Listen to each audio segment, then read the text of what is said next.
One piece chapter 11 to 3 के spoilers आ चुके हैं और हम सभी को पता है कि लूफी और उसकी मंडली जा रही है अब एल्बफ की ओर। और जिन्हें एल्बफ के बारे में नहीं पता तो मैं बता दूं कि ये वानो से भी ज्यादा मिस्टीरियस जगह है जो प्रेजेंट में रेड हेड शैंक्स की टेरिटरी है। तो सवाल ये उठता है कि शैंक्स और लूफी एल्बफ में मिलेंगे या नहीं, और किसे पता कि भाई आने वाले कुछ चैप्टरों में हम शैंक्स और लूफी का रियूनियन देख लें। पर इतना तो कंफर्म है कि ये आर्क उस सब के लिए काफी इंटरेस्टिंग होने वाला है, क्योंकि वो पहले ही बोल चुका है कि एल्बफ मेरे सपनों की नगरी है। और किससे पता कि उस सब भी अब कॉन्करर हाकी यूज करने वाला है। वेल चैप्टर में क्या क्या हुआ इन सब के बारे में हम बात करेंगे, पर उससे पहले एक सब्सक्राइब बटन भी होता है जिसे दबाना आप भूल जाते हो। भाई फ्री में है, दबा दीजिए। आपके एक सब्सक्राइब से मुझे काफी मोटिवेट मिलता है और इसी मोटिवेट की जरूरत अभी सांजी को भी है, तो उसके लिए कर दो यार। तो चैप्टर स्टार्ट होता है एग हेड आइलैंड से। हम देख सकते हैं कि सभी मरीन जो है वो बेहोश पड़ी है, जिसमें वॉइस एडमिरल भी शामिल है। इसमें वॉइस एडमिरल को जानबूझकर डाला गया है, क्योंकि हमने अभी तक हाकी से केवल नॉर्मल जो मरीन के लोग होते हैं उनको बेहोश होते हुए देखा है, पर इस बार जॉय बॉय की हाकी से वॉइस एडमिरल के लेवल वाले बंदे भी बेहोश हो रहे हैं। तो हम केवल बस सोच सकते हैं कि ये हाकी कितनी पावरफुल है। उसके बाद हम एस स्नैक को देखते हैं जो अभी भी बबल के अंदर है और वो अपने आसपास के वॉइस एडमिरल को जगाने की कोशिश कर रही है ताकि वो स्ट्रो हेड का पीछा कर सके। उसके बाद सीन आता है एल्बफ शिप का, जहां लूफी अपनी गियर 5 में जाइंट रोबोट को उसकी हेल्प करने के लिए थैंक्स कह रहा है, लेकिन अहमद की ओर से कोई रिएक्शन नहीं आता और हमें यह भी नहीं पता कि सैटर्न वहां पर रुककर कर क्या रहा है। फिर डोरी और बोर्गी कहते हैं कि उन्हें अपने एनिमीज की कोई भी प्रेजेंस फील नहीं हो रही, क्योंकि वो सभी बेहोश पड़े और जो 5 एल्डर थे वो भी अब जा चुके हैं। डोरी कहता है कि ये जो कॉन्करर हाकी थी वो रेड हेड शैंक्स की हाकी से भी काफी स्ट्रॉन्ग थी, यानी हम हाकी के मामले में जो शैंक्स को नंबर 1 समझ रहे थे वो तो नंबर 2 निकला। उसके बाद फाइनली एल्बफ शिप और 1000 सनी एक साथ एल्बफ की ओर रवाना होते हैं। हम देखते हैं कि चाइल्ड बोनी कुमा के ऊपर सो रही है, जोरो भी आराम कर रहा है, उस सब रो रहा है, जबकि वो सनी की ओर से डोरी और बोर्गी को थैंक यू कह रहा है। और जो लूफी है ना वो रिंकल की तरह नामी की गोद में लेटा हुआ है। मतलब ये तो कुछ ऐसा है जो वन पीस में पहली बार हुआ है। उसके बाद हम सांजी को देखते हैं जो अकेला खड़ा हुआ है और वो वेगापंक की बॉडी को देख रहा है जो एक प्लूटन पर पड़ा हुआ है। सांजी का जो चेहरा है ना वो बिल्कुल ऐसा लग रहा है कि वो रिग्रेट कर रहा है कि मैं वेगापंक को क्यों नहीं बचा पाया। सांजी कहता है कि मैं वास्तव में उस बात से कंफर्टेबल फील बिल्कुल भी नहीं कर रहा हूं जो तुमने मुझसे कही थी वेगापंक। क्या तुम यही चाहते थे कि सब कुछ इसी तरह हो? वो वेगापंक से बोलता है कि मैं तुम्हें ठीक से नहीं समझ पाया, लेकिन तुमने मुझसे कई पागलपन भरी बातें भी की। हम सभी जानते हैं कि सांजी कितना प्योर सोल बंदा है और वो इस पूरे एगहेड आर्क में एक MVP था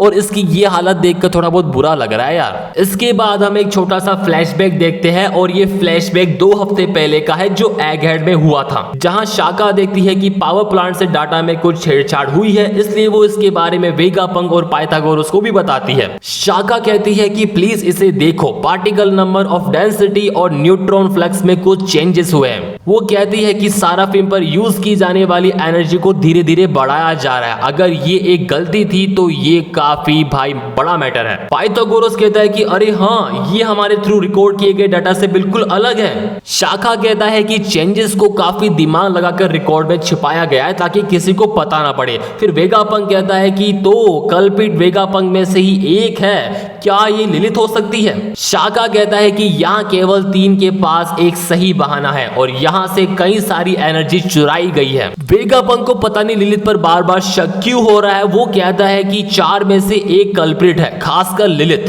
फिर पाइथागोरस कहता है कि इसलिए आप हमारे दिमाग को स्थिर मोड पर चालू करना चाहते हैं। ये स्टिल मोड होता क्या है इसके बारे में तो हमें कुछ भी नहीं पता भाई। उसके बाद शाका कहता है कि सही है यार, अगर हम इस एक्सपीरियंस को पंक रिकॉर्ड लिली पर अपलोड करते हैं तो कल्प्रिट को भी अलर्ट दिया जाएगा। उसके बाद वो तीनों कुछ दिनों तक इन्वेस्टिगेशन करते हैं और एक वीक बाद उन्हें फाइनली पता लग जाता है कि कल्प्रिट कौन है। पाइथागोरस यहाँ पे कहता है कि ओ नो मुझे कल्प्रिट मिल चुका है, वो यार्क है। एंड वेगापंक और शाखा भी लाइक क्या पाइथागोरस यहाँ पर देखता है कि यार्क ने पंख रिकॉर्ड पर जो इंफॉर्मेशन अपलोड की थी वो एक फेक मेमोरी थी और उसने डैन डैन मोशी वीडियो में भी कुछ हेरफेर किया था।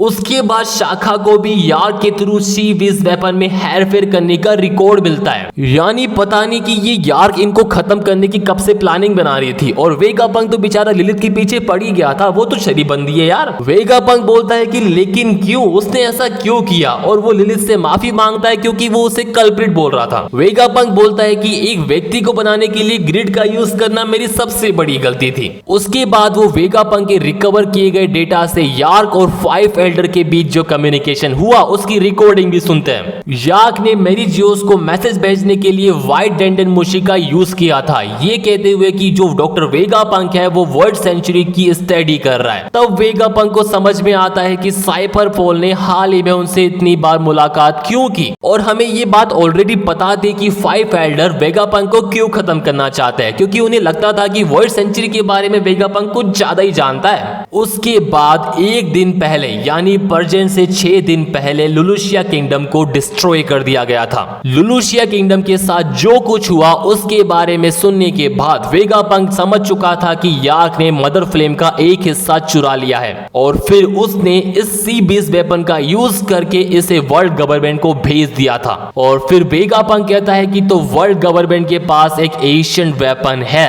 हमें इतना तो पता था कि ईमो के पास एक एशियन वेपन तो है, पर वो कौन सा है ये हमें नहीं पता। फिर शाखा वेगापंक से कहता है कि हमें यार्क को जल्दी से पकड़ लेना चाहिए, लेकिन वेगापंक कहता है कि भाई काफी देर हो चुकी है, हमें नहीं पता कि यार्क का रियल गोल क्या है, वो क्या करना चाहती है, पर इतना तो कंफर्म है कि उसने वर्ल्ड गवर्नमेंट को ये साबित कर दिया है कि वो उनके लिए कितना यूजफुल है। हाँ भाई, अगर मदर फ्लेम का एक हिस्सा दोगे तो यूजफुल तो साबित होगे ना।